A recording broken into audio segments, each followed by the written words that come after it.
Hi, it's Jim at Atlantic British. I take care of the technical support here. This morning we're just going to do an overview of your engine's overheating. First thing you need to do is check the obvious things. Check your coolant level. Like on this truck, you can see it right here. You can actually don't even have to take anything apart. You can see the coolant's okay. Look at that if it's okay. Another thing is you have an auxiliary fan up here. Make sure that's running when it gets warm. Also, on most of the Rovers you have a viscous fan. When the engine's warmed up, you could probably turn the car off when it's hot and just touch the fan. If it feels stiff, that means it's working. The next thing to do, when you checked for the coolant level, if it was down, you got to figure out where that went. Top it up and have somebody pressure test the system. Let it sit there and then look for obvious leaks. You'll see it on the ground. Discovery 2s are famous for leaking radiators. Everybody buys 2 or 3. Another common leak on this car, the Disco 2, or if you have a Range Rover with the Bosch engine, over here, there's on the throttle body, there's a heater down on the bottom. You can see 2 little hoses here. It's a throttle plate heater kit. We sell them all the time. It's a common leak, and some people can't figure it out. Some people go, oh, maybe it's a head gasket. But if you got a puddle of water on your valve cover there, it's definitely that. It's a very common leak, and it's not a hard repair. I believe we've gone over that at one time.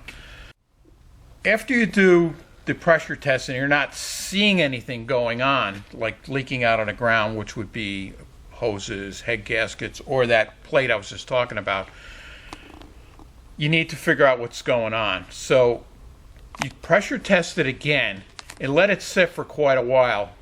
While you're waiting, take all the spark plugs out, have it sit for a couple hours, and then with 2 people, have somebody turn the engine over with the spark plugs out and see if you're getting some antifreeze out the holes. That's going to tell you there's something wrong with a head gasket or possibly a block. If you tear this engine down, get the head gaskets out and don't see anything really wrong with the head gaskets, I would suspect the block. You can get it pressure tested with the heads off. There's a kit that a lot of places have that can do that.